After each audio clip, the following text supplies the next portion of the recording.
$120,000 a year. That is the top end of what most millionaire retirees are actually spending, based on data J.P. Morgan pulled from real household transactions. And for a long time, that number felt reassuring to people planning their retirement. But there is a dangerous blind spot buried inside it.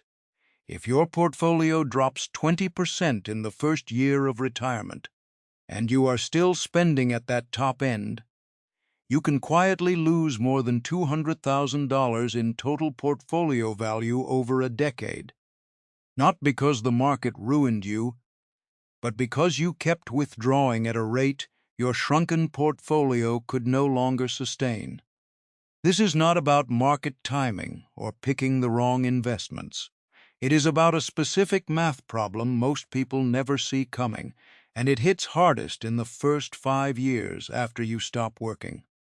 In this video, I will walk you through what the real spending data shows, why the millionaire income range hides a trap, and the one guardrail that separates people who retire comfortably from those who quietly start to run short in their mid-70s. For decades, the standard rule in financial planning was simple. Replace 80% of your pre-retirement income, and you should be fine. If you were earning $100,000 a year, the plan was to retire on $80,000. It sounded clean, it was easy to remember, and almost every financial calculator still uses it as the default. But J.P. Morgan did something different. They used anonymized transaction data from millions of actual Chase bank accounts to look at what households genuinely spend after they retire. Not what advisors assume they spend, but what they actually spent.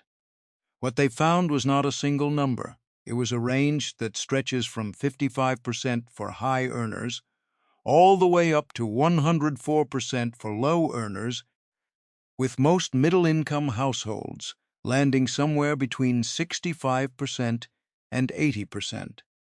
For a household earning $100,000 before retirement, the real replacement need is closer to $65,000 to $75,000 a year, not $80,000.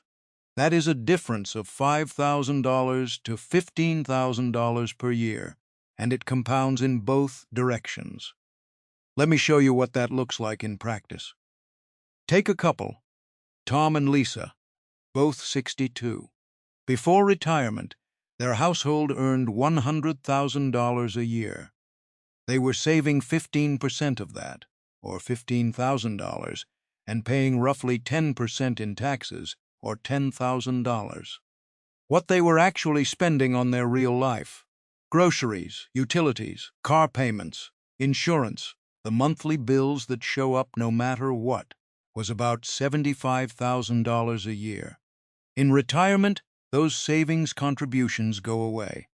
Their tax rate drops, probably to around 5%. So to maintain the exact same lifestyle, they do not need $80,000. They need about $65,000. That is a 65% replacement rate, not 80%. The extra $15,000 in the old calculation is not a safety margin.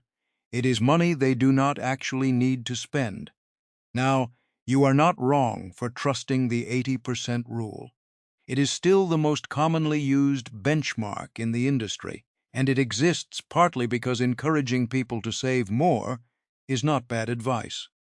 But the J.P. Morgan data says that for middle-income households, the 80% target is a blunt instrument.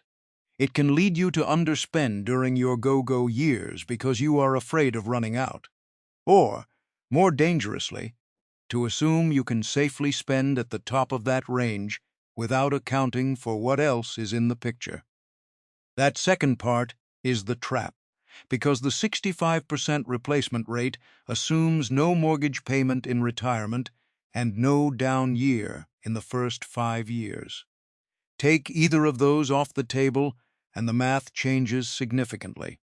If you are in your 50s or 60s and trying to figure out what your real spending number should be, That is exactly what this channel focuses on. Hit subscribe.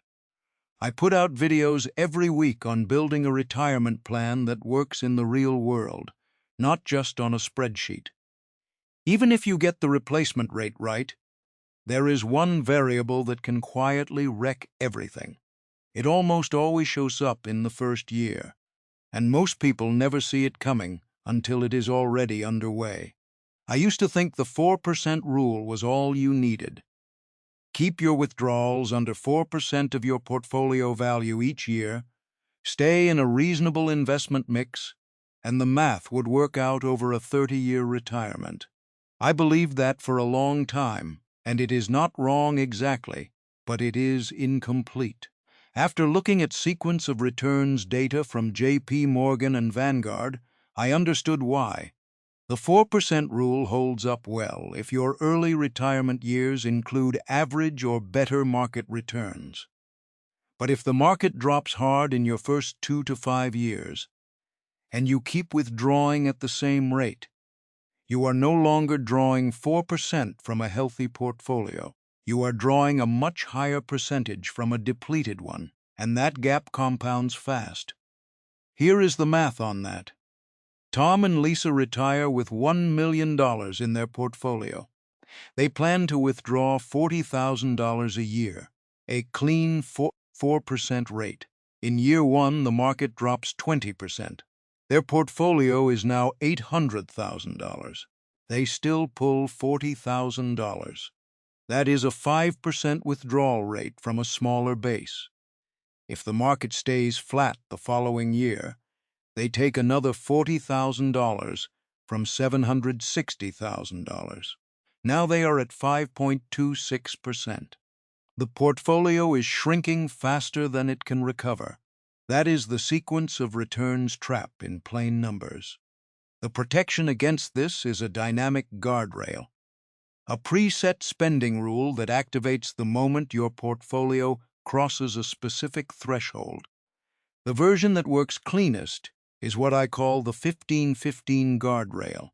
Anytime your portfolio drops 15% from its previous high, you cut your total spending by 15% for the next 12 months, not permanently, just for that period. Then you reassess. Here is what that changes for Tom and Lisa. Instead of pulling $40,000 from an $800,000 portfolio, they cut to $34,000. Their portfolio after that year lands at $766,000 instead of $760,000. That difference is modest in year one, but because they withdrew less at the bottom, they have more shares intact when the market recovers. The rebound is meaningfully faster and less fragile. The key trigger is a 15% decline from the portfolio's previous peak value, not from what it was worth a year ago, but from its all-time high before the drop. Once it crosses that line, the spending cut happens automatically, based on a rule you set before retirement started, not based on how the market feels that week. If you still have a mortgage when you retire, this matters even more. Your fixed costs are already elevated, which means cutting discretionary spending to hit a 15% reduction requires advance planning, not improvisation. Most people understand this concept, but never follow through with the cut when it actually counts. There is a real reason for that, and I will come back to it.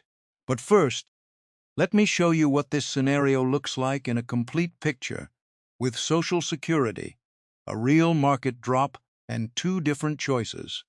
Let me walk through two versions of the same situation, the same couple, the same market drop, two different outcomes. Tom and Lisa retire at 62 with $1 million in their portfolio. Between the two of them, they receive $40,000 a year in Social Security. Their total planned spending is $90,000 a year.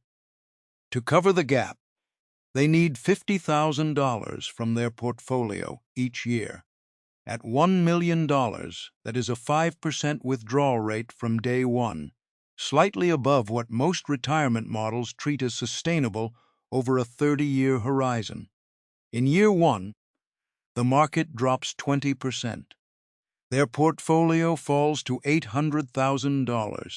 They still need $50,000 from it to maintain their spending.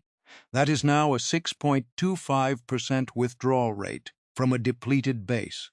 If the market recovers slowly over the next few years, the sequence of returns math suggests they could run out of money somewhere between age 75 and 78. Not because they were reckless, but because of when the drop happened. Now look at the same couple with the guardrail in place. Their portfolio falls past the 15% threshold. They cut total spending by 15%, moving from $90,000 down to $76,500. Portfolio withdrawals drop from $50,000 to $36,500.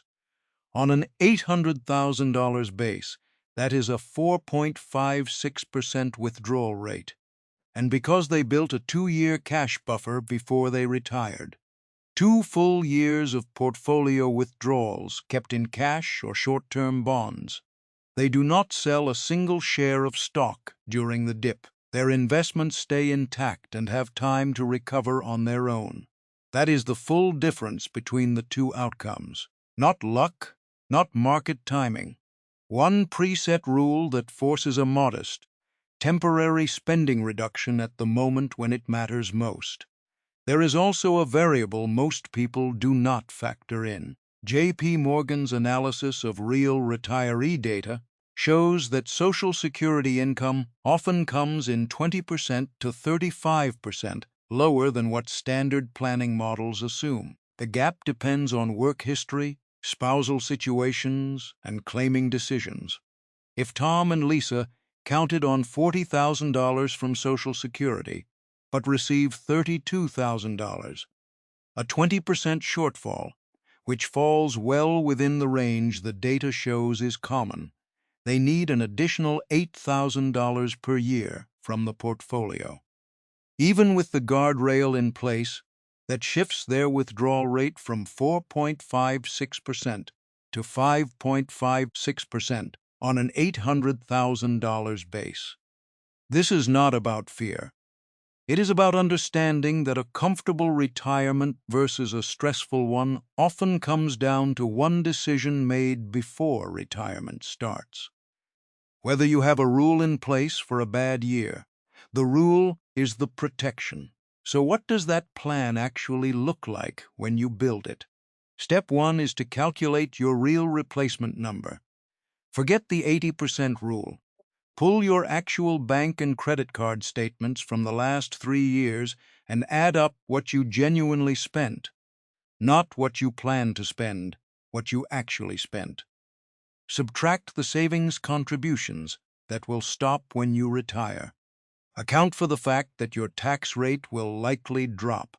That gives you your true baseline, the actual cost of maintaining your current life without the savings deduction and with a lower tax bill. Once you have that baseline, add a 10% buffer for healthcare and early retirement travel.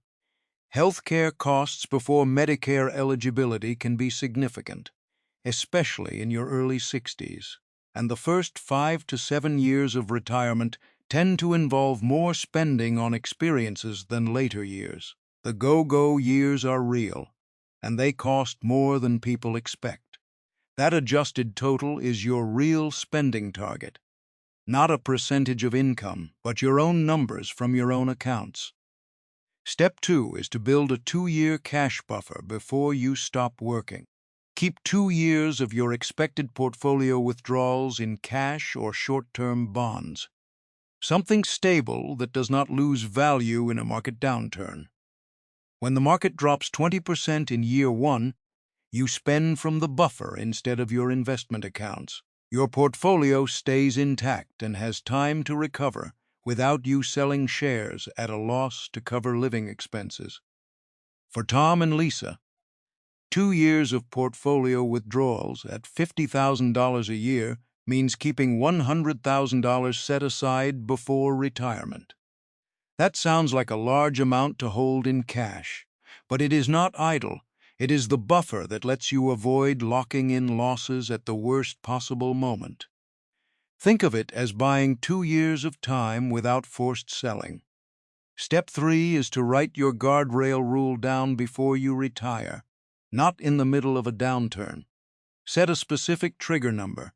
If your portfolio starts at $1 million, your guardrail activates when it reaches $850,000, a 15% decline from your starting value.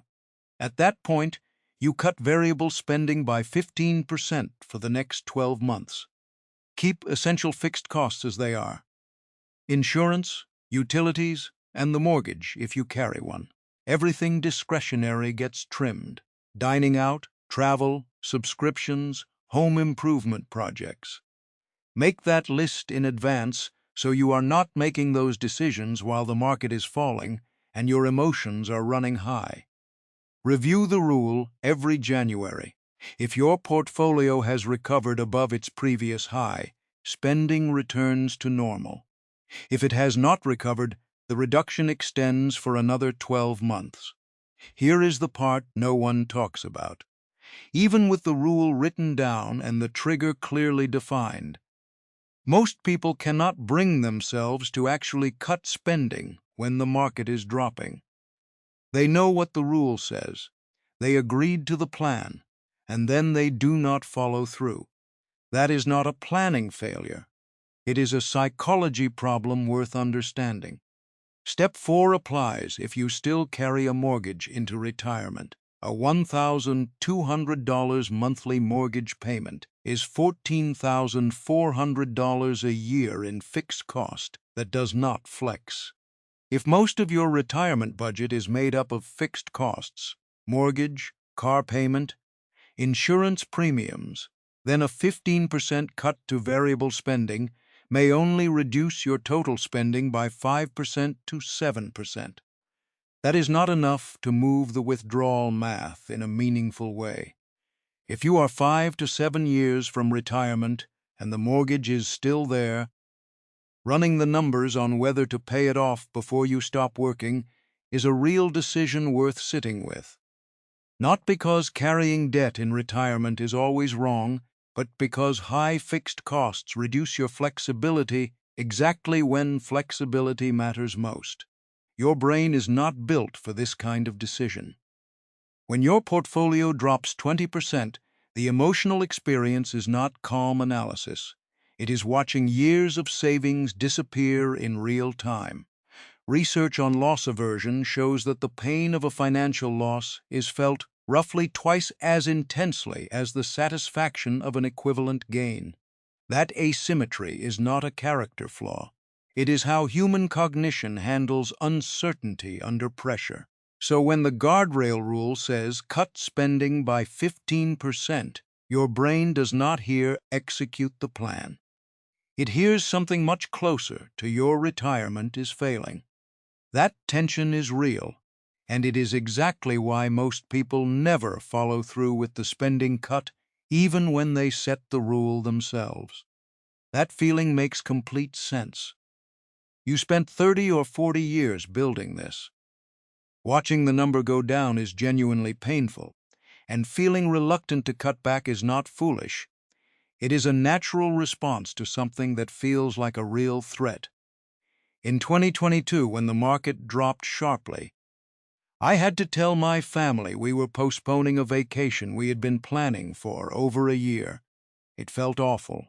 Everyone was disappointed, and I second-guessed the decision for weeks. But looking back, it was the right call. What made it possible to actually follow through was that the guardrail was a rule we had agreed to in advance. The decision was already made before the emotions showed up. The reframe that helped most was this: instead of thinking about what we were giving up, we thought about what we were buying. By spending 15% less that year, we kept more shares in the portfolio at the bottom, shares that would recover in value when the market came back. We were not punishing ourselves. We were buying future portfolio growth at a discount. When you can see it that way, not as deprivation but as a deliberate purchase, the cut feels like a decision you made on your own terms, not one being forced on you by the market. That shift in framing is not just a mindset trick, it is arithmetically accurate, and it is what makes the guardrail possible to use when you actually need it. The $70,000 to $120,000 spending range is real. Most millionaire retirees do cluster somewhere in that band. But the number by itself does not tell you whether you are safe. What matters is what sits underneath it, your true replacement rate, calculated from your actual spending data, not a rule of thumb from a generic calculator. A 2-year cash buffer that keeps you from selling investments during a market dip. And a guardrail rule, set before retirement begins, that forces a modest and temporary spending cut the moment your portfolio crosses a threshold you chose in advance. Those 3 pieces together are the difference between a retirement that holds through a rough first year and one that quietly starts to crack right when you need it to be solid. If you are in your 50s or 60s and you find yourself worried about getting the balance right, spending too little and missing the retirement you worked for, or spending too much and running short later, this is exactly what this channel is built around. Subscribe and come back. I cover retirement spending and planning every week, with a focus on how it actually works in real life, not just how it looks on a worksheet. The button is right there. You did the hard part. You saved. The next job is spending that money with a clear head and a plan that can bend without breaking. That is what the guardrail gives you. Not a restriction, but the permission to spend confidently, because you already know what you will do when things get hard. Thanks for watching.